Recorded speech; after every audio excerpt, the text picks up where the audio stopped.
Hello, listeners, and welcome to Pop Screen, the podcast that told Brahms to piss off. We are that corner of the geek show that likes to look at the good, the bad, and the willfully incomprehensible of movies, either starring by or about pop stars. No, the podcast covers a broad range of musical and cinematic genres, from documentaries to science fiction, from country and western to hip-hop. I am your host, Graham Williamson, a filmmaker and video artist from Middlesbrough and a regular writer for the Geek Show, and I am joined by... Mike. Hey, Mike. Again, yeah, been a while since I've been on Pop Screen. It has. Little Shop of Horror, I think, wasn't it? And then I think Yeah, I think it one was. with different Patreon as well. Yeah, Chucky. Yeah, yeah. Yes, Did you watch any Chucky. Wolf Chuck? Have you watched any Wolf Chucky since then? I haven't actually. I should get round to that. Yeah, I've developed a deep and abiding love towards Chucky. I don't mind that he started shilling Fanta. I think that's fine now. I missed that, don't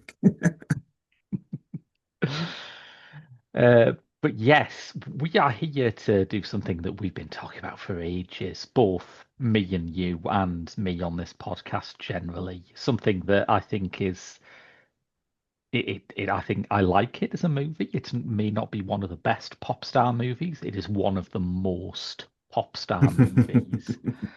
And that is Ken Russell's Lisztomania from 1975. Yeah. Although it's funny because while it's been long in the wait for making, the timing could be better because at time of recording, news dropped in the last week or so about the uncut version of The Devils coming Yes. to general release at some point in October, I think they said. So hopefully that's going to encourage people to get more interested in Ken Russell in general, which I'm all in favor of.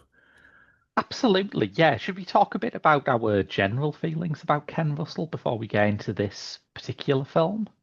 Yeah, I mean, I was sort of more of a recent. I think I did start with. I think I must have started with The Devils, I think. And that's obviously a masterpiece. And uh, it's someone I was someone who was sort of very interested in Mark Comer's views, who he obviously had a very close relationship with. Ken was a very big supporter of him. But it's taken me a while to actually dive into his works. I think again, because we've been talking about doing this episode, it's like, okay, you know what, I'm going to actually dive into more Ken stuff. And this year I've decided is the year of Ken Russell for me. I've even like started, I don't know if we're doing the video, but I've been diving into his autobiography. Oh, So yes. I've been sort of fully locked in to Ken, doing some of his stuff, watching some of his other films as prep for this, including like Tommy and things like that. So I've become more and more a fan. I think just for his sheer enthusiasm for cinema, like it's Yeah. just evident on screen. Like he's one of his like I think to me he's like a person who has good taste and bad taste simultaneously. Mm, Um, in that in that some of the things you're like, why is this happening? So what we're watching, what is am I even watching? But then he's sort of like, but it's amazing that I'm even watching this. yeah. That somehow he's managed to pull together these bizarre images that nobody else would ever think to put together. Um, so yeah, there's nobody else like him really. I think No, I 100% agree. I think the remarkable thing about Ken Russell and the thing that's kind of laudable about him is that he managed to have so many different reputations at varying points of his career without really changing what he did. You know, he was mm, an art house darling and also a reviled schlockmeister. He was, the golden boy of the BBC, and he was also a guy who made movies in his shed because no one would fund him. And when you watch movies from all of these different periods, you're sort of expecting that these commercial sort of rises and falls will be met with a change in quality or at least just general style. And then you watch and you think, no, that's a Ken Russell movie. Yeah. That's obviously a Ken Russell movie. Yeah, even when he went into music videos, like we did stuff like Elton John, Cliff Richard, and I didn't realize he did like the sort of the promo videos for Phantom of the Opera. Like, and that to me is like that is like those are like iconic images. I know it's sort of come from the stage show, but that's probably arguably probably his most impactful work in a way. Probably don't people don't realize it's him. Yeah, Um, no, yeah, I think 100%. It's like Nicholas Roeg doing the AIDS Don't Die of Ignorance commercials, isn't it? right, When yeah, yeah, millions of people who would never sit down and watch Bad Timing or The Man Who Fell to Earth will have seen something Nick Roeg directed. yeah. I think it's something about like it sounds like such a simple thing to say, but in terms of putting images to music. Mm, I feel like that's just, I mean, he just like perfected the art. So it's not surprising he went into music videos. Like he just, because like so much of his films, I think he even talks about, he never really liked doing dialogue scenes. That was really more into like having some music playing and then creating a scene mm, out of it. And that's what made me think, 'cause having read some reading his biography, he talks about either sort of a theory or thought of, he talks about watching like Pinocchio in the cinema when he was younger. And I think Fantasia came out when he was about 13 or 14. So I mm. wonder if he watched that at an impressionable age. And that's sort of what he ended up basically doing in terms of sort of creating scenes set to classical music. Well, it's funny you should mention this because I haven't been on a full Ken Russell rewatch as you have, but in preparation for this, I did watch for the first time Dance of the Seven Veils, the Right. film about Richard Strauss that sort of precipitated his direct desire to leave the BBC. It was very controversial on Mm, broadcast. It was banned yeah. for many years afterwards, although kind of a soft ban because the Strauss estate refused to let him use the then in copyright music, and without that, it just the film doesn't work at all. It Mm, as you say has very little dialogue, lots of long scenes that are carried by the music, so that effectively rendered it banned. mm, Um, but that does start with a scene of Johann Strauss on a sort of podium in silhouette, kind of like a Lotte Reiniger film, which does look very, very much like something from Fantasia. So okay, yes, I interesting. think you're right there. Yeah, that's interesting. Yeah, I think it's, and I've done particularly a deep dive on like his composers because he's done a lot. I've not been able to watch all of them because he did loads of them, Yeah, yeah. and some of them actually are quite hard to find.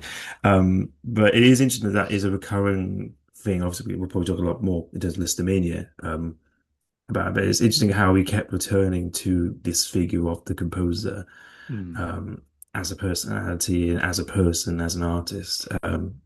So that's sort of interesting, and yeah, that's probably like not necessarily, and like, yet people will probably remember him most for The Devils or Tommy or Women in Love. They wouldn't, even though probably the thing he's most devoted to were these effectively biopics, but not any form of biopics that we would recognize as a biopic these days, which I think in itself is quite interesting. Well, I think that's a great segue onto Listomania, which is a biopic of Franz Liszt, and it is a biopic quite unlike anything that you'll see these days. How much did you know about Franz Liszt and his relationship with Richard Wagner before watching this film? Basically nothing. My association with Listomania is it was the French band Phoenix had an album called Yes. Listomania. Yeah, And yeah. I didn't realize it was based on a real thing until I looked at. I was like, oh right, it's about this guy called Liszt, and that was the extent of my knowledge before watching this. So I did a little bit of research into it, but not loads. My follow-up question was going to be, did you know a lot about Franz Liszt before watching this, and the film has actually drained it from your brain? It made me want to look up more. It's like, okay, how much of this is, not how much this is based on reality, but in terms of what the seeds of this must Yeah. come from somewhere. So, for example, like his daughter did marry Wagner and things like that. He did help fund Wagner and things like that. So it's got to be because apparently this is also based on uh A someone memoir. Yeah, memoir of Yeah. one of his wives, I think. Is that right? Marie Dagol, who is the woman he's caught in bed with at the start, Yeah. wrote this memoir. The Mm-hmm. term Listomania, I think, is worth just briefly unpacking. Like Mm-hmm. you say, it's that great Phoenix song from 2009. Um, but it was coined by Heinrich Heine, the German poet, who wanted a phrase to describe what he felt was the peculiar madness that afflicted people at Franz Liszt's piano recitals. And I mean, on one level, Listomania is the kind of movie that Baz Luhrmann makes a lot, where it's like he will take a historical figure and say, actually, they were kind of like the history's first rock star. Mm-hmm. Liszt, I think, is a better candidate for this than most people Mm-hmm. who were dragged in the history's first rock star sort of conversation, because there was like a Beatlemania like Mm-hmm. sort of female group response at his concerts. People would like follow him around and snatch used coffee grounds and cigar stubs that he just consumed just to have a sort of relic of Franz Liszt. And a lot of this is obviously extremely recognizable from modern pop fandom. Mhm. Yeah, I think I don't think it captures it quite well because it's one of those of like, you're trying to imagine how that would even work with what we consider to be classical music. But obviously, Mm, classical music is obviously from our perspective of at the time, it's obviously contemporary music, isn't it? So, yeah, I think the film does a good job, especially in that early scene where you see the concert. That's basically the only time we really get to see Listomania in action to some degree, um, especially in just women wandering onto the stage with their with their babies in hand and things like that. yes, It does sort of capture like, and I think it's a testament to, I guess, the score itself as well, of being of and that music of like, oh, this you can sort of see how it could generate excitement in a sense, like yeah, especially the performance of it as much as the music itself. I guess that's always the thing. Is the mania isn't the music itself will drive you mad. It's the performance. It's what the performer brings to it is yeah. what will induce the mania and the personality around that person. So I guess that's why you look at like the Beatles, who were obviously very charming, impressionable young men. So that's partly their charisma is what Yeah. could drive everyone mad, basically. There's a few sort of sociological theories as to what caused Listomania. I have a couple of my own. I think Mm. his opponent said, it's because Hungary, where he was from, and a lot of those Middle European states were very repressed. There was a very politically febrile atmosphere, which the film goes into, and this craze for a pianist was just some sort of mad Mm. outgrowth of all the stress of the time. His fans said it was because he was like a genuinely meritorious person. He was a big charity donor. He was Mm. public spirited. He was a man of faith, which I'm sure we'll get on to because that's central to the film. Mm. I think you've got two things going on. One thing that was quite unusual about Franz Liszt, it had happened to some extent with Mozart, who was also, a very modern kind of celebrity in his day. But he was a former child star. And I think, Mm. you can see it today, really, with a lot of the people who've been through the Disney machine. When people Yeah. have grown up with someone, it forms an attachment to them that doesn't come with other celebrities. And the other one is that he apparently innovated the standing room only concert. Ah, okay. So Interesting. I reckon people are more likely to be a bit Yeah, mobile, a bit excitable if they're not stuck in a seat for the whole thing.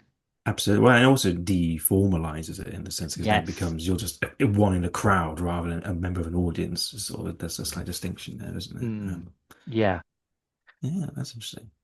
I mean, Russell clearly does like the music. That wasn't always the case with his Hmm. composer biopics. Like that, like I say, Hmm. the Yeah, Strauss the one is Strauss one. Yeah, actively defamatory.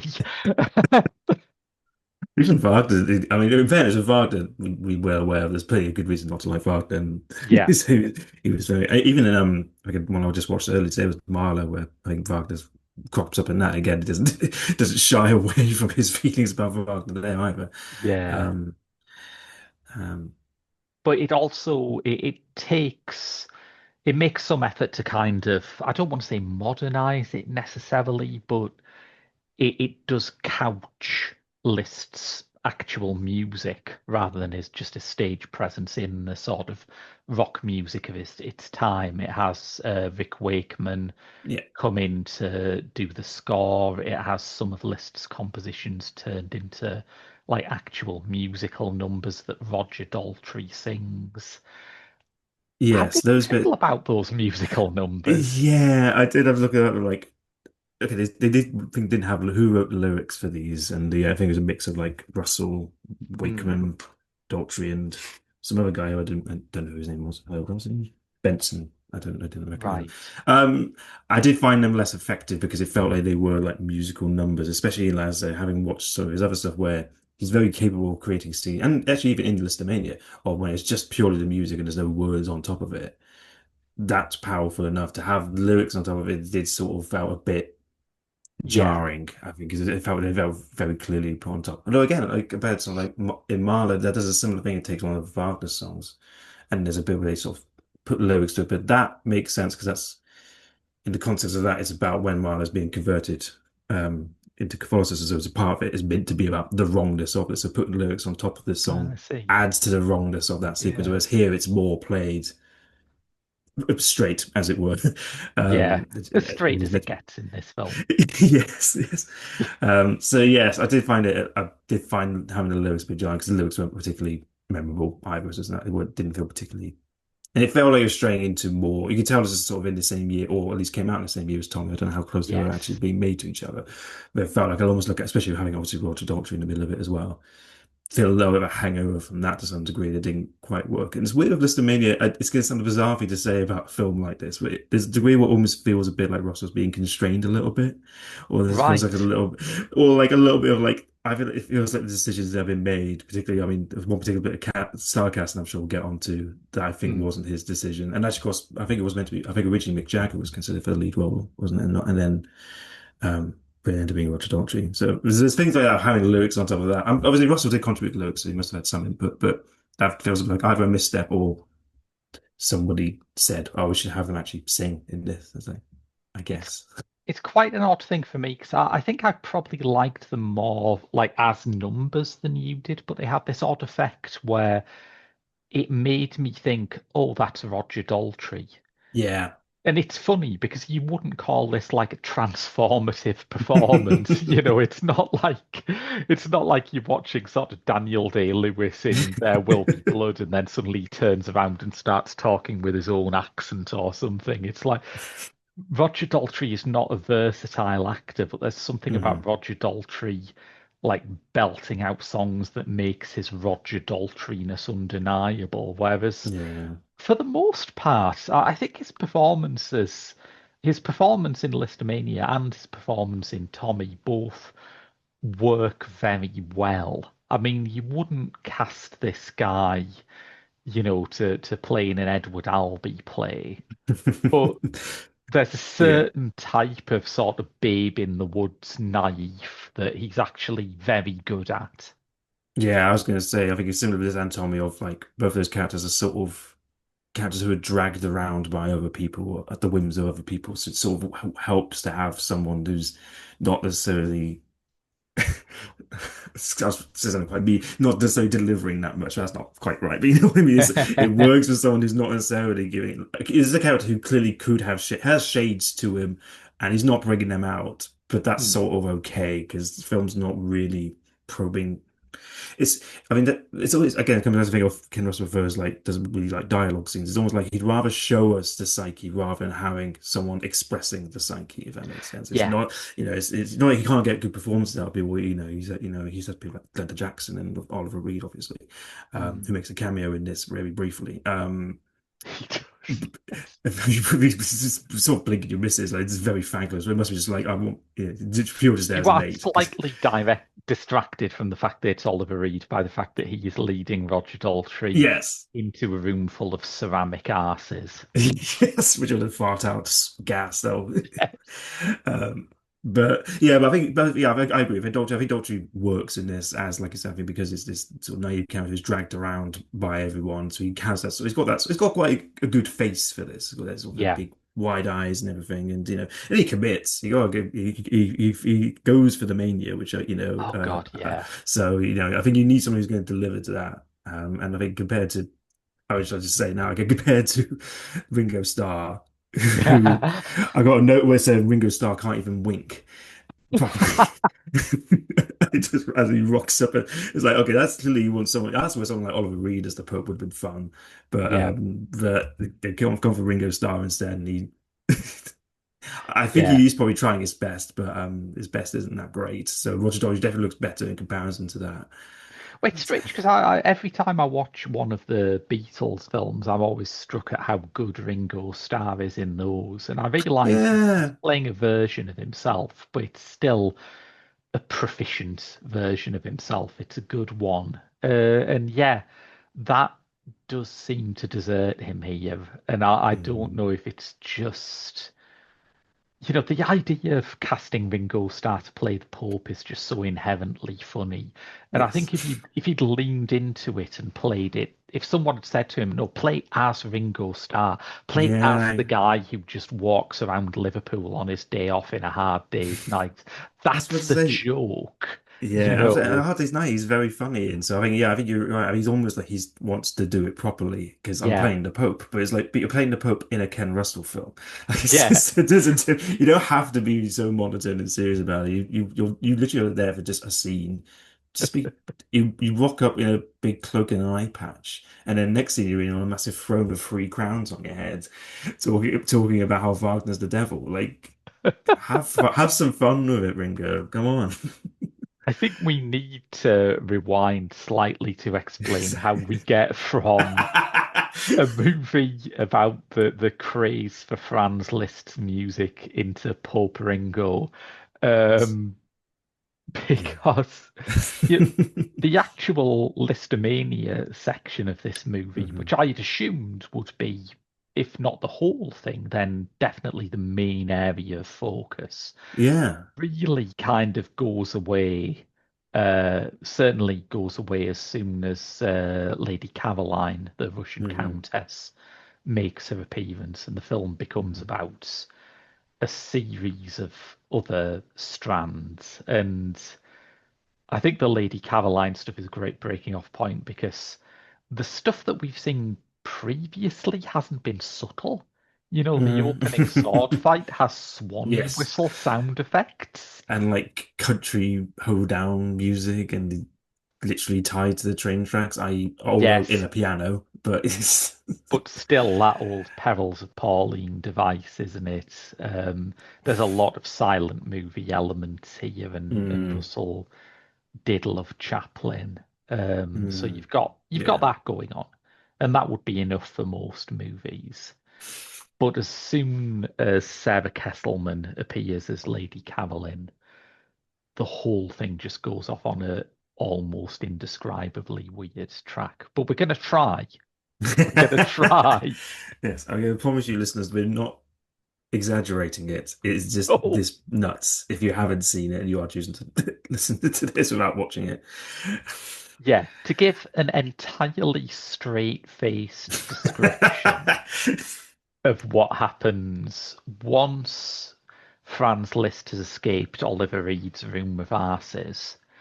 Uh, he is told by Lady Caroline that she just wanted to fumigate him because she finds fresh air disgusting. So she leads him out of there into her palace where she is on a throne and the pillars around the throne holding the ceiling up are all like erect cock and balls. Mhm. And I can't remember what exactly triggers the dream sequence that follows because I think it's been wiped from my brain by what happened. It's because it's part of his negotiation is where she's talking about like she wants to fund him his music, but Yeah, she doesn't want him sleeping around basically as he has been. She wants him to herself basically. I think is what I'm remembering rightly. yes, I think that's right. And she says something about like music like sex should be appreciated in the religious sense, Mm. and so she's trying to sort of invite him in. well, making very clear her attraction to his own. I don't think she knows. And to be fair, he's gone on this trip already talking about the Russian muff that he. I Yes, think that's a direct quote. it is. Uh, Yes. so he's already sort of excited in that sense. And then, yeah, I think it just then she, I guess, opens herself up to him, and he jumps into. Well, I think I saw Letterboxd reviews of like, was it like like a water slide, but it's the vaginal tubes are like like a water slide. Basically, She he dives. promises to 69 him, That's and right. The six, then because you talk it's about the commandments and talk about let's do the yes, sixth and ninth commandment or something yes. like that. And then Roger Daltrey is just in front of this massive pair of Yeah. open legs and he tumbles into her vagina. Yeah. He is surrounded afterwards by like several women. It's not Hmm. at all clear who they are on screen, although some of them are. No. There's like a topless woman who's meant to be Lola Montez, the Irish dancer Oh, and royal right. Okay. courtesan. Couldn't pick that up at all. Sure. No. I mean, one of them is instantly recognizable, but not because of whatever historical figure she's playing. It's because it's little Nell Campbell from the Yes. Rocky Horror Picture Show. Uh, Yeah. so they Uh, dance around him, worshipping him, and he becomes so excited that he grows, I would say, about a 10-foot erection that Roger at Daltrey least. just rides like a horsey.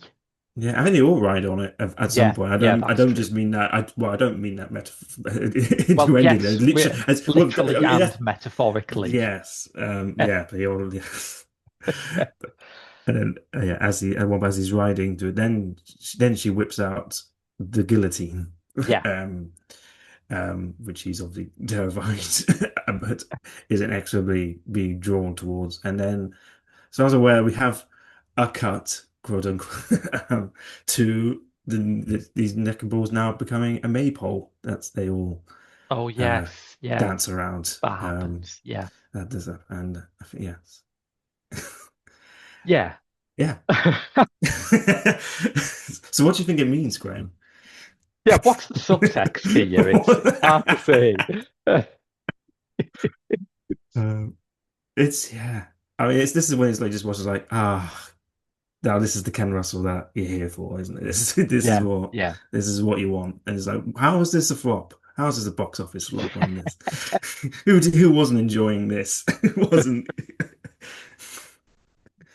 I read an old Guardian article by Alex von Tunzelman, who used to do a column in that paper where she assessed the historical accuracy of various films, and she hated this movie. Although What a surprise.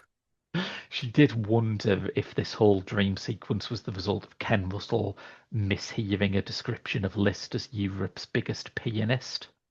I mean, look, who knows? You don't. Who knows?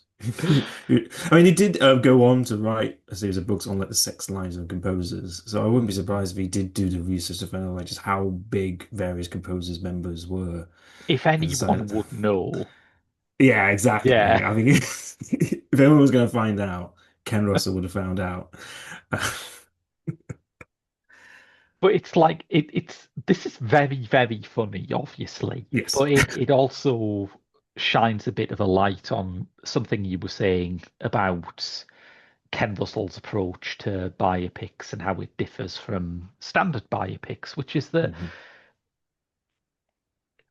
when we talk about how accurate this is, like obviously at no point did Franz Liszt, like my cousin Billy, have a 10-foot willy, which a Russian countess then tried to guillotine.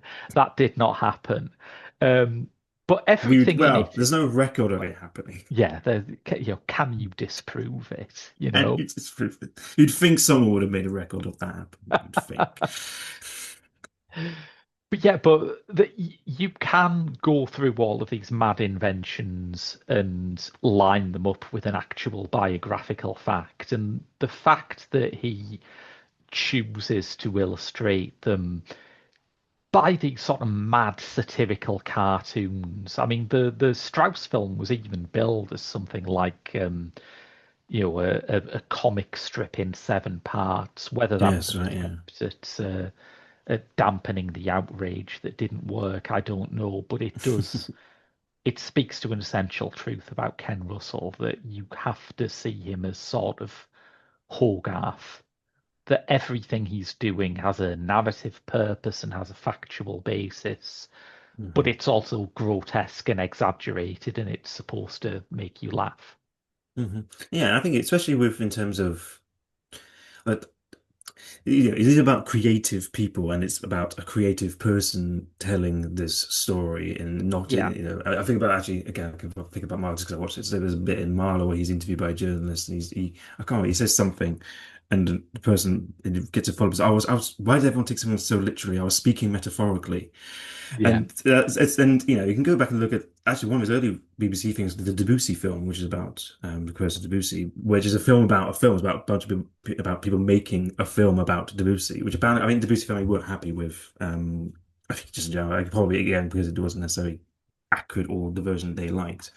But that is the Ken Russell approach. I was thinking about the bit. There's a bit in the Music Lovers where you have this great bit at the start. We got Tchaikovsky about it's about Tchaikovsky. He's playing a concert, and you mm, go into various members of the audience and you see what they're imagining when they're listening to the music.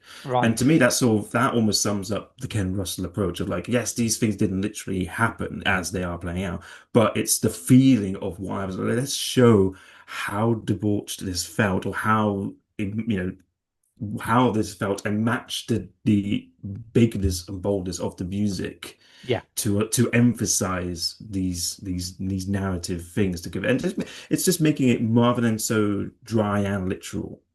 It's like mm, why not actually respect these composers as the artists they were and make their lives as exaggerated as their music was in a yeah. sense, And or I as think you dramatic. you also have to like look at it in the context of Russell's career because, as you said earlier, these biopics of composers were really the spine of his career. They're the one thing where you can look at his films and say he was doing this in the beginning, he was doing this at the end, he did this all the way in between. And as someone who's reading a British Picture, his autobiography, you'll be aware that he had a lot of trouble getting these Mm. through the BBC in the Yeah. 1960s, where there was an attitude that if you are making a documentary, every piece of footage in it should be purely factual. Like Hmm. reconstructions were not allowed. And Yes. eventually Yeah. he sort of badgered away at that. But there's a great anecdote about him making his first of many films about Elgar, where Hugh Weldon, the controller of Monitor, the show that he made it for, complained that, oh, you're going too far with these metaphors. You can't have like a 50-year-old Elgar dressed as like a Victorian school child sledging and flying a kite on a hilltop. I know it's a metaphor for his runaway success, but it's just silly. And Russell argued that actually, that was true. He'd found in the records that Elgar in his 50s liked flying kites and liked going Hmm. sledging. And Weldon then insisted that there should be a line of voiceover to explain Yes. that this was factually true. I think that goes to something essential in Russell's approach to real lives is that he will go and pick out these images, and Hmm. whether these are images like, someone doing something fabulously eccentric that they did, in fact, really do, or whether it's, a Russian aristocrat trying to guillotine Franz Liszt's enormous penis, the image is what carries the information. The image is the exposition. So yeah, following up what you just said about the image being the main focus of it. It's interesting that I think, as I mentioned earlier about like what we expect a biopic to be now, we have a very comfortable formula of what we expect a biopic to be, which Ken Russell would never had any interest in, because I think there's an argument to be made of a biopic should be more about the feeling of a life lived rather than literally saying this is what this person did, which you could just read on Wikipedia or in a book or watching a documentary. A biopic should allow you to be artistic with it and be able to capture life. So why was this artist so interesting and exciting as a creative person? It's hard to even like I even sound like Rocket Man, which I really love Rocket Man. Same. Particularly as it takes a bit of like we're doing Elton John as a life as a musical. But even that still does hit what we recognize as a familiar biopic narrative beat of where he started when he was younger, and then we go through his ups and downs and then end on a sort of triumphant note of, and this is what he does next. And I haven't seen Better Man, but again, it seems a similar thing of, yes, you've got Robbie Williams as a monkey or an ape or whatever he is, but Yeah. otherwise, from what I gather, is still just sort of an ordinary biopic around it. So despite the fact that it's gimmick in the middle of it.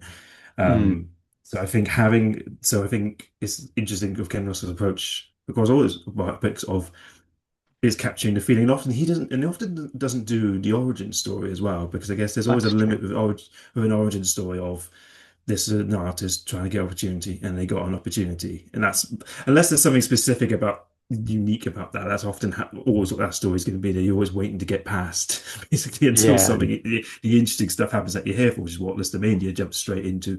Okay, it's called Listomania. We're going to show you the mania from the off and show you why he was so in demand, and then would then get roped into the Princess Caroline and all these other start getting roped into these other people because oh, isn't he exciting and interesting? We're going to set your stall at that from the outset of what that is, rather than build up to how he got there. It's like this is who he was, and then Yeah. we're going to go for the rest of his life because it really can. We can just mention offhand, yes, he was working class and he was a child prodigy. We'll explain that, but you don't really need to see that for because it's not as interesting as the rest of the story that we're going to tell. Yeah. No, I think that's very true. And I think the test of that kind of cinematic approach and its ability to jump past the pitfalls of biopics, even though it's not the best scene in the film by a long way, this con man having his penis guillotined by a Russian aristocrat. What more do you want? But the one that shows the benefit of that approach the most clearly, I think, is the one where he's just thinking about how dull his life got with Marie, Mm. where Mm. that is hitting a buffer that every biopic has, is that not every bit of even the most interesting subject's life is going to be interesting. So what do you Mm. do with that? And in Ken Russell's case, he turns it into a sort of silent comedy Yeah. interlude. Yeah. And in a strange way, it's more honest. A standard biopic would just telescope it, or it would have them, have a row or something that they didn't have, or that you can't prove they had, or something to kind of jump over this bit of Franz Liszt's personal life where he's clearly, quite content in a way that's nice for him, but not dramatically interesting. Mhm. And so Russell just immediately goes, what's the sketch comedy version of this? What's the cartoon version of this? And it goes Mm. along much easier. Yeah, I totally agree. Yeah, I think literally having him dressing up as Chaplin is, I think again, it's this great thing that Russell does of he is very unafraid to embrace the artificiality and the Mm, theatricality of it, and especially because it's literally a memory. Again, I mean, he does this a lot of. Often you get these sort of scenes. Often these sort of fantasias are often literally are meant to be memories in some cases. And that this is him thinking back to that time. So of course, he's literally putting a lens on it in a sense of yeah, this is his recollection of it. And yeah, like I said, I think it works because it's frame, even with that framing alone, helps sell that of like this is important for Liszt, especially as they then reach the point where his life is about to tip over, basically. So he yeah. has this moment of looking back before then plummeting forward into the rest of his life, basically. It's funny how conscientious it is about those moments in the first sort of third, the first half of the movie. That, the guillotine sequence is a dream. The Chaplin sequence is a memory. Anything that's outlandish is kind of walled off while the movie Mm, sort of reels you in a bit. And it's the reality of the stuff around it is very heightened anyway. yeah. But when it gets too crazy, it's got an excuse. And I think the moment when that changes, decisively, and therefore the pivotal moment of the movie, is where it turns out that Richard Wagner is a vampire. A vampire Nazi. That bit is yet to come. I They guess use that's yes, they but keep yes, using he does you talk in. about it's very the signs are very clear there. He talks about uniting, wanting to unite Germany and stuff. So, but yes, Yes, so you're right. yeah, But yes, yeah, when he literally pulls out the vampire teeth and bites into the list's neck, I was like, oh, okay, I didn't realize we are gonna be that literal with the metaphor here. So exactly, it does work well. I mean, how it's not an introduction to Wagner in fairness. He does a good job of like you have him in his first scene of him trying to get Liszt yeah, to perform his work, and then him being brought, as you quoted at the start, to piss off Brahms. He bumping into all these composers in various debauched settings before yes, he rocks up to them basically butcher Wagner's work and make it more entertaining by yeah. mixing it up with chopsticks, which sets the crowd alight, which is very funny, which prompts him to then storm off. Um, but so really you have that plant there already of, oh, he's already been trying to use Liszt in that direct way. And so now he's literally just going to feed off Liszt, basically. Yeah, Um, Makes that so even that is like, yes, that is, yeah, like I said, I mean, that's definitely when the film then fully jumps into this is the version of reality we're watching now. yeah, Um, yeah. but it's still from somewhere close to what we would recognize in normal world, as it were. It also brings in another strain to the film, and another strain to the film's cultural referencing, which is like I can't imagine how this played in the mid 70s, but it's very funny now. Is a lot of the stuff dealing with Wagner's slide into fascism, and it is sort of slight. He's anti-Semitic towards the start, towards Mendelssohn, but the Mhm. uniting Germany thing is sort of what the 1814 attempted revolution was about, and it wasn't Right. strictly a Nazi cause. There were a lot of Mhm. people on the left who thought that it was a united Germany would be a good way to push democratic reforms. But once Wagner starts going full bore into a kind of proto-Nazism, the movie becomes a series of legally actionable parodies of comic book characters. Uh, Such as I've known that jump. I mean, I know it's so sort of. Oh yeah, to be fair, his we even actually noticed that even his pamphlet that he gives to Liz To is listen. literally a It's comic. it's a Superman comic, yeah, which Right, which makes sense. Yeah, I think he just yeah, definitely he talks about yes, he talks about Superman, doesn't he? He talks he about talks about it. Superman. He has Nietzsche Obviously, his embroidered on his hat, yeah, so it's making right, that connection between Nietzsche's Übermensch and yes, concept and the uses to which Hitler put that idea to. Um, Later on, we get he forms a sort of Aryan cult who have a yes, logo which is obviously a W for yes. Wagner, but it looks very similar to the Wonder Woman logo. Yeah, it took me a while to work out what is that meant to mean. It's Yeah. like literally what the letters meant to be. Yeah, and again, I wouldn't expect going to Lisztomania, you're going to see a bunch of kids doing the Heil Hitler salutes as they march off, shouting, "We are this, we are the super race." And of course, the other superhero cameo we get is the mighty Thor, Yes, played by the composer Rick Wakeman, I Rick believe. Wakeman. Yeah. Yes, a Frankensteinian for just a normal sentence to say about Ken Russell film. Um, Yeah, Frankensteinian Thor who gets drunk, yeah, pisses in the fireplace. yeah. And in what I think is possibly a unique cinematic moment, Wagner gets it back into control by kicking its metal cock. Yeah. Yep. Yeah. Yeah, he sure does that. In the middle of what I think is definitely this the sense framed as like Dracula's castle as Mm. well. Sent from the outside as well. Like there's a bit where Liszt is trying to find Var because he's been recruited at this point by Ah, the Pope to yes. try and exorcise Wagner's Satanism. And so he's wandering around outside talking to. I think it's Jewish, bunch of Jewish men. I was like, "Where's Wagner's castle?" And they all run away screaming. And Yeah, it yeah. turns out it's just around the corner, so he gets there quite easily. But he clearly just following enough people. Was like, "Oh, okay, these people start screaming. I must be close." Yeah. Yeah. It's funny how quickly sort of that scene of the villagers becoming spooked as soon as you mention the Baron or the Count or whoever Yeah. your story's about, how quickly that passed into parody. I mean, I always think, Yeah. even though it's not a comedy, the version of it in Herzog's Nosferatu is hilarious, where Bruno Ganz just silences a whole Oh bar yes. by mentioning Count Orlok. It's great. Yeah, again, just fusing. Yeah, and then going to check out and it's Frankenstein's lab, so we're fusing all the universal sort of horror. Again, the sort of references. Again, this is Ken Russell loves cinema. He's literally just draw on anything that he likes.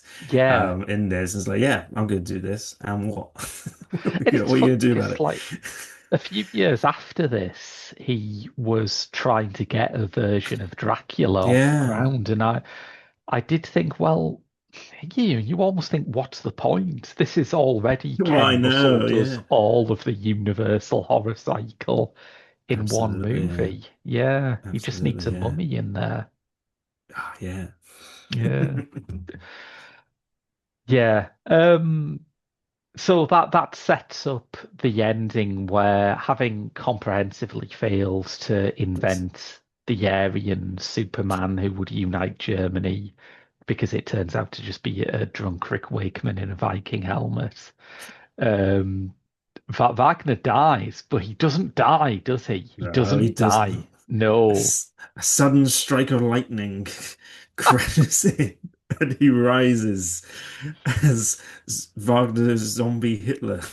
Yes. Which I guess I wonder if this is the first instance of that, because that feels like such a trope of like zombie Nazis now. I wonder if this is one of the first Not examples. impossible, because it's Poss- pre-shock waves, it's pre-Zombie Lake, it's obviously Iron Sky and all of the Yeah, more ironic versions. Now, yeah, Ken Russell might have invented the Nazi zombie movie. yeah, but nobody else did Machine Gun out of a guitar. Um, No, mowing down the funeral procession, and basically, I guess, is implied to be the whole of well, not all of Germany, all the Jews in Germany. Um, it is very Crystal Act, though, isn't it? What he does, it is yeah, clear. well, especially because the kids are that's where you get the effectively Hitler Youth, effectively, I guess. Yeah. You're smashing windows, and including Liszt's daughter, who this well, I guess that has been established at this point, also having as has a pin doll of Mm, Liszt that she's able to. That's which is why he's not able to stop this immediately, is because she's basically stabbed with his doll with the pin so many times. So he's stuck in a room which has looking through a window which is shaped as a swastika, yes. as he Yeah. watches the onslaught outside. Now, my complaint about historical accuracy is Uh, is that I think this film is slightly too nice to Cosima Wagner, Yeah. Liszt's daughter, because obviously the resurrection of Wagner in this film is about how, like Nietzsche, his ideals were brought back from the dead and used to Mhm. grant historical legitimacy towards Nazism. Unlike Nietzsche, I don't think they were taking him out of context. I think calling Mm. Wagner a sort of proto-Nazi is harsh but fair, unlike Nietzsche, who did write loads of essays on, why anti-Semitism is for dongs.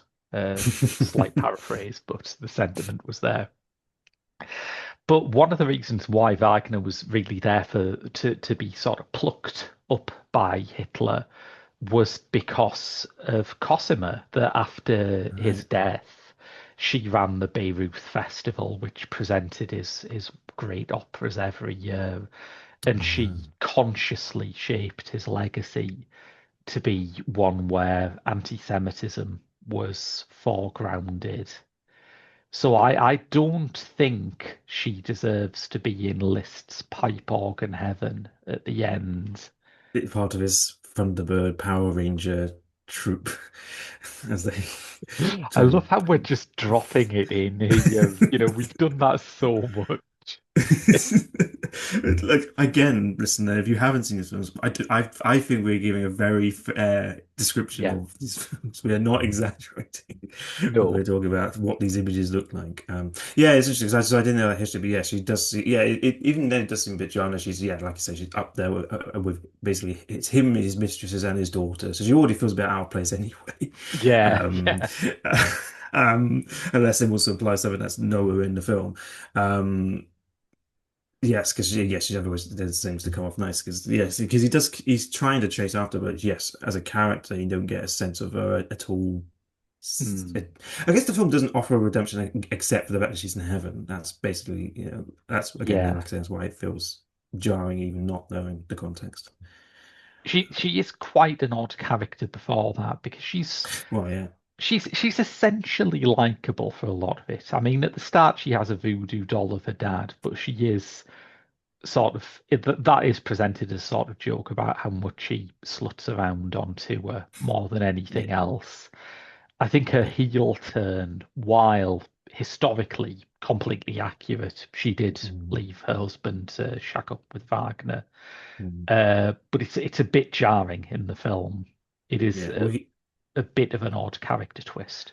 well, Wagner, it's just not really. It doesn't seem to give much of a choice in it, because it's Wagner just sort of rocks because we're in the middle of like a battlefield. Because I presume, like I said, during one of the wars that you mentioned earlier, Mm. and they just meet Wagner, and he just basically just plants one on her, as it were, and then that next thing you know, Yes. she's his wife, basically. So it glosses over that a bit. I think it is probably very true to how Liszt would have felt about that. Yes, that's Again, true. that kind of emotional autobiography idea that, his lovely daughter was stolen by this Mm, horrible bastard who he resented and taken yeah, away from him and turned against him. He turned the Williams against him, really. yeah. It's That's true. I hadn't thought about that. yeah. That's true. Yes, someone who, yeah. I mean, but I guess yeah, because it's definitely a sense of he sort of basically seems to have stopped. You don't really see him as a composer, really.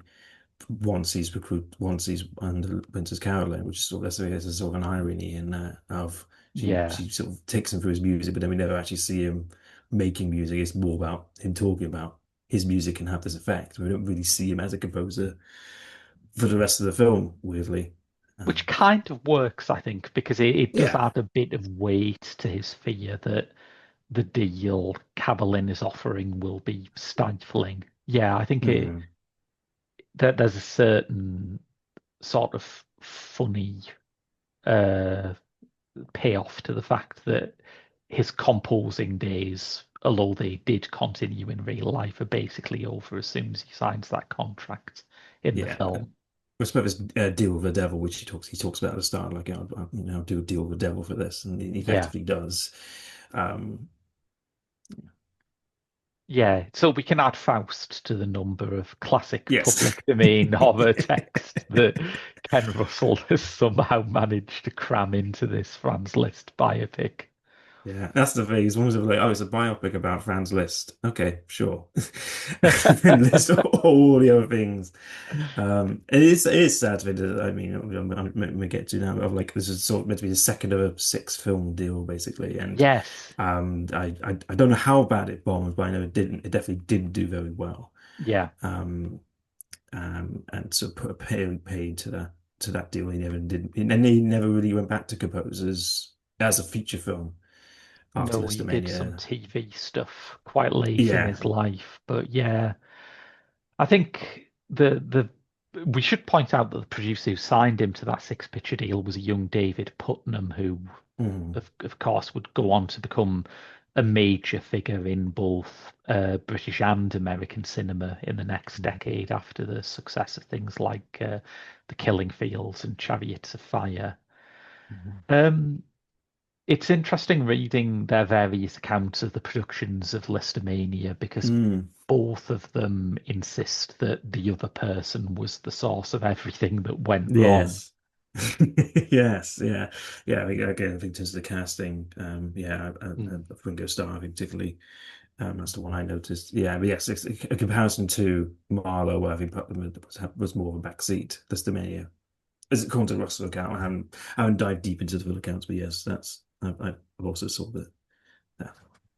My sort of triangulating third wave, new Labour-esque, find the middle ground take on this is that Russell is probably right when he talks about what Putnam wanted, but I don't think Putnam took into account what making these requests of Ken Russell was going to produce.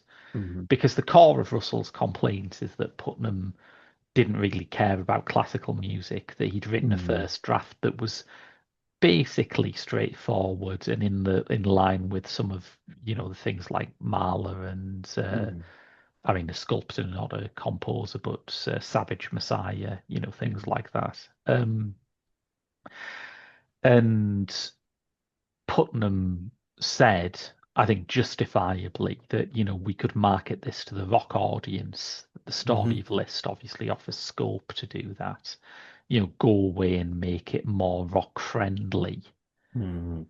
And I, Which, like I say, I don't think that he was quite prepared for what that meant to Ken Russell. well, especially as Ken Russell, like he did Tommy not because he liked the Who's music, but because he had an interest in the story. And that's, I think that's again, that's a Yeah. recurrent theme of he's interested in these like cults of personality, and you can sort of see Yes. that's what he's sort of going for with Listomania as well. But I think, yeah, like I said earlier about the putting lyrics on top of the classical music sort of, you can tell that might be that's why that feels jarring because that feels like it's catering to a sort of different audience. Or like, we're going to try and make this palatable. It's like at this point, you've already, by the time you brought that in, you probably already lost anyone who would have wanted those anyway. Yeah. Yeah, some of it works. I will say the version, there's a sort of synth version of Ride of the Valkyries that plays over the crystal macked sequences that is like, I assume people making it were thinking about Wendy Carlos's arrangements for A Sure. Clockwork Orange. It's not as Yeah. good as those. They are Mm. fantastic, but it works and it's an example of Oh yeah. that idea of pop classics just clicking in a way that maybe it doesn't elsewhere in the film. Yeah. I think actually, I think specifically putting the words on top of it, I think is Yeah, what so cheapens it's a bit of a strong word, but it isn't as effective like you say. We just have the music, especially with Ride the Valkyries. Obviously, I'm especially watching it now. I guess I don't know how.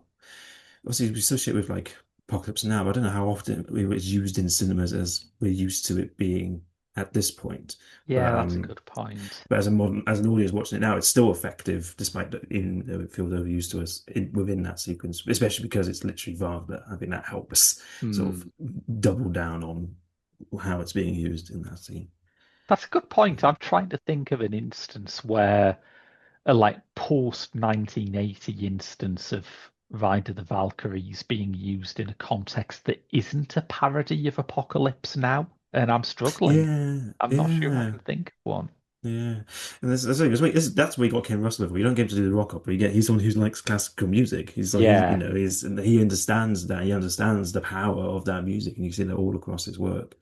Um, yeah. I think part of the reason why something like Tommy did work for a rock audience is not that he liked the music, as you say, he was like not very fond of rock music in general. And most people who directed rock movies around this time weren't, John Boorman didn't, but Catch As If You Can is still a really great film.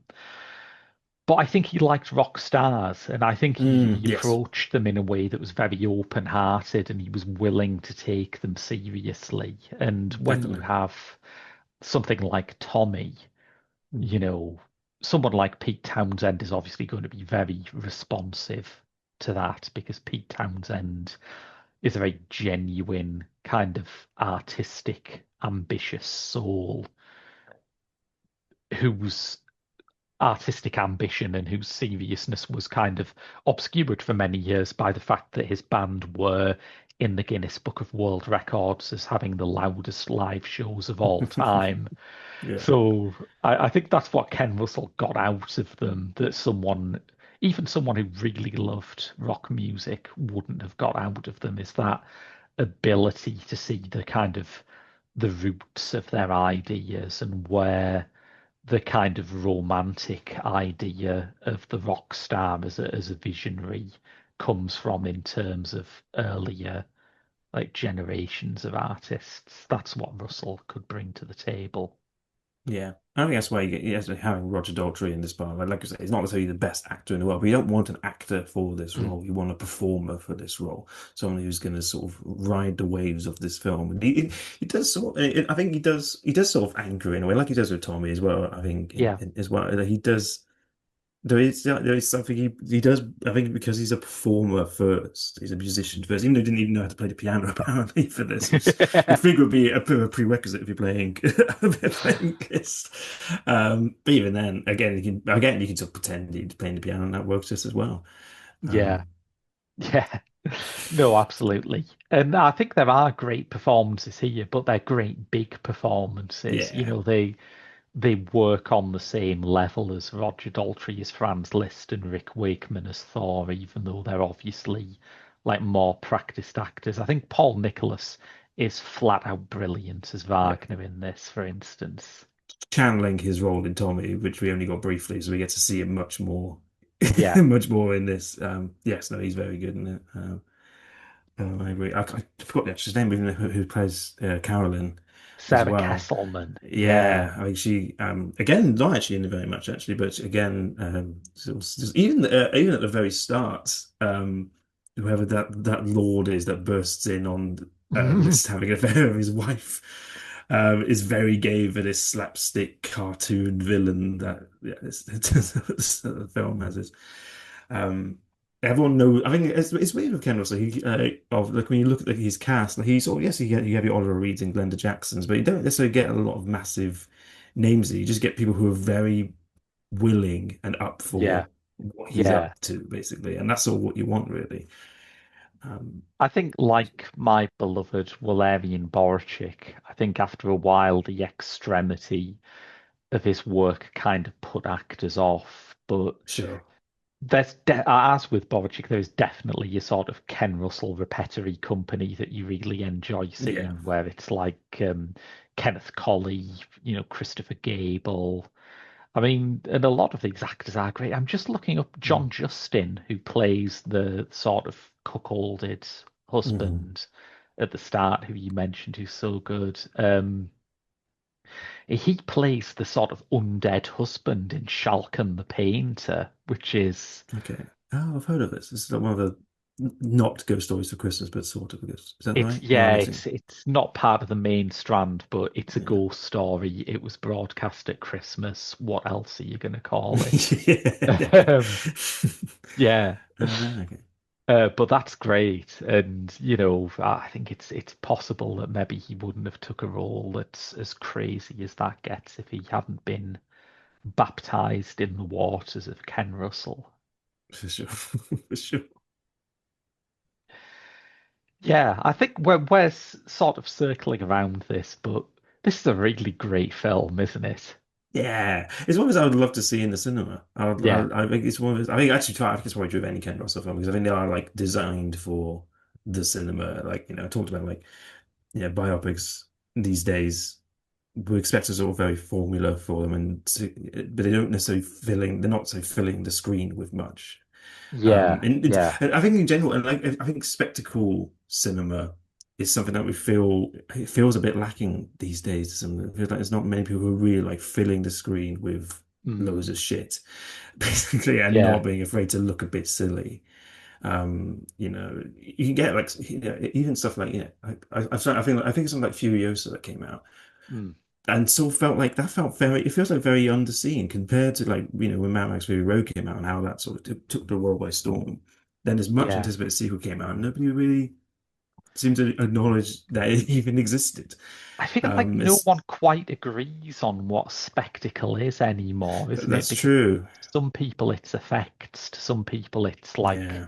locations and landscapes. Mm. I thought One Battle After Another was a spectacular looking film, Sure. but it's also like I can kind of understand why it can be slightly hard to sell someone on the idea of that as a big screen experience. So like, okay, it's Mm. about a guy looking for his door, so why is it cinematic? Well, it's in VistaVision. What the fuck is Yeah. VistaVision? Exactly. Yeah, yeah. I guess also that's sort of the appetite for like I know it's an easy target to pick, but even so, like like the Marvel superhero films of Mm. like, yes, they are spectacle in a sense, but at the same time, the spectacle comes down to the guy hit the other one really hard in a really cool, Yes. sort of cool looking way if the CGI holds up.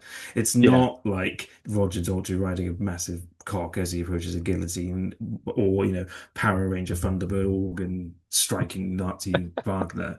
No one's really. It's funny. It's funny. I'm probably get raked over the coals by certain people over this comparison, but as someone who really enjoyed the new Wuthering Heights, I feel the response to Emerald Fennell's work is Mm. sort of comparable. Even though if you compare them as filmmakers, Emerald Fennell looks incredibly restrained in comparison, but the level of outrage that gets directed at her work for being at all salacious or Mm. not necessarily or going for melodrama or artificiality or color at Yeah. all. I mean, that's I'm exaggerating a bit there, but the response to that is almost like if any of them sat and watched this, they'd have a fucking heart attack. It's like, where's the accuracy in this? What do you mean we got Nazi Wagner and riding around the vaginal canals like a water slide? You know, I was waiting for that because I did see that you'd rated Wuthering Heights 5 stars on Letterboxd. I need to go back and watch it, but that's definitely watching in the cinema. It Yeah. felt very overwhelming for me. And again, I know people disagree with me. I know Robin in particular, who probably might listen to this, will disagree with me comparing her to Ken Russell. But I think in terms of the spirit of him, Mm. she's the closest we've got them. And I think that in itself is sort of telling in that, she's not even pushing things that far, really, when you actually sit down and watch her films. But it's for some reason she draws attention as if she is, and maybe that's how starved we are. I said on a mainstream spectacle, and obviously, I'm sure if you look on sort of independent scale, I'm sure you could find much more sort of risque I work. was But I was going to if say, you're, if yeah, you're I not think mainstream cinema, I think there's a touch of Ken Russell to Peter Strickland, and I think oh Peter yeah, that's a good Strickland comparison. is unfortunately seems to be heading into this stage where he's having trouble Yeah, getting funding. So, yeah, yeah, and even then, he's not hit anything. I don't know what his most popular film would be, but that sounds like no. out of. I'm sorry, like I'm in Frank now. So is your most mainstream? So, Your most no, you mean Peter most mainstream Strickland's thing is, most likable but yeah, 80s hero porn pastiche yet. yeah, basically, yeah, probably the film about a guy who's doing Foley for a niche giallo film. It's Yeah. probably his most popular film.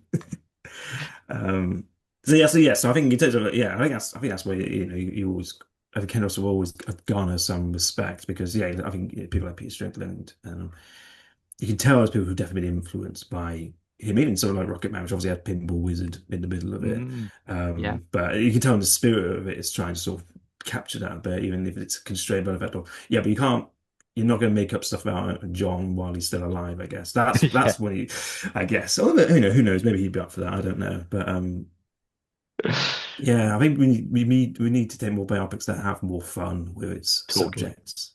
I Yeah. think, and really, yes. So why should I be excited about? Well, it's funny because a friend of mine saw Better Man Mm. um, at it was like a secret screening at Fantastic Festival. She was like the only British person about a bunch of Muslim Americans who had no idea who Robbie Williams was. I don't know how well. I think that film was sort of quite well liked, and I guess that might have helped to some extent, not having any idea who this fucking guy is, Mm. except in the form of a CGI ape might have helped sell that film in a bit more of an interesting way. But yeah, we need to take more risks with these. I think cinema in general, but I think particularly biopics. I think we're too. I think often when you hear someone's doing a biopic, it's often a little bit, okay. I'll probably Yeah. skip that because I probably will Yeah. have seen it a million times before. The only like the most interesting thing about Michael is what they've left out. Like that's Yeah. rather than the film itself. Oh God, can you imagine Ken Russell's Michael Jackson biopic? It's I actually watching Wuthering Heights, but I feel like, oh god, I would love to see Ken Russell's version of Wuthering Heights, or Dracula, or any of these great. I know he Great. did obviously D.H. Lawrence, obviously, but But the great Gothic novels he was made for, wasn't he? yeah. Well, Yeah. of course, the closest he did get was is Gothic, and I think actually, Yeah. with which is about the found people don't know about the meeting of Percy Shelley and Lord Byron and Mary Shelley on the night that Frankenstein was invented, as it were, the story. And I think I watched that last year. Actually, yeah, last year. I guess I watched a couple last year, but that struck me as a film that clearly heavily respects these creative people but doesn't revere them. Yeah.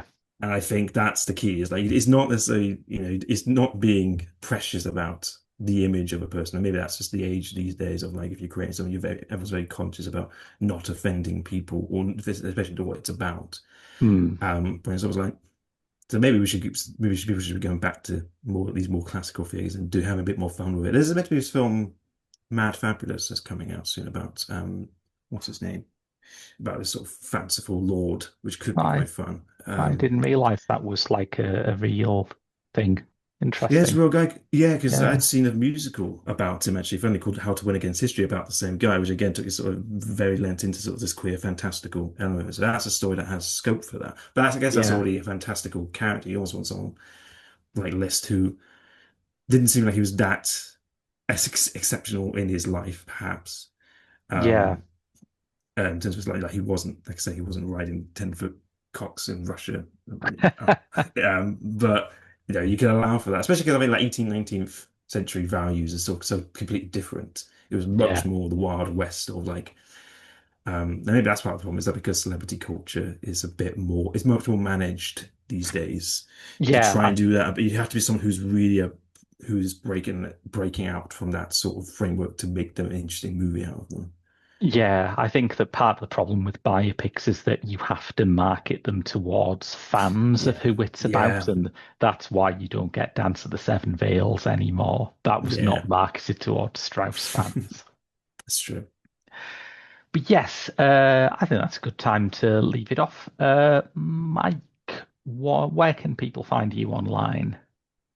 Yeah, I mean, yeah, this is, I guess, a break from what I usually talk about. You can see me as at Autistic Horror when I'm often write about horror films. Well, I say often, it's been a while. Or you can find me writing for The Geek Show, and particularly on their Patreon, where I'm currently covering the original run of The Twilight Zone, which has been very fun. Speaking of sort of older media that is perhaps more daring than you'd expect. Yes. Not quite Ken Russell level, obviously, but you know. I have a website, Graham Williamson Films, where you can find out about upcoming film screenings, gallery exhibitions, and other creative things I'm doing. I'm a regular like Mike on the Geek Show Patreon, which is at www.patreon.com/The Geek Show, where I'm one of several contributors to Outside the Blue Box, a series about what people involved in Doctor Who do outside of that show. And of course, I'm a regular host of Pop Screen, as you may have gathered. We'll be back in a fortnight's time with another episode. But until then, I've been Graham, Mike. and we'll see you in 2 weeks' time.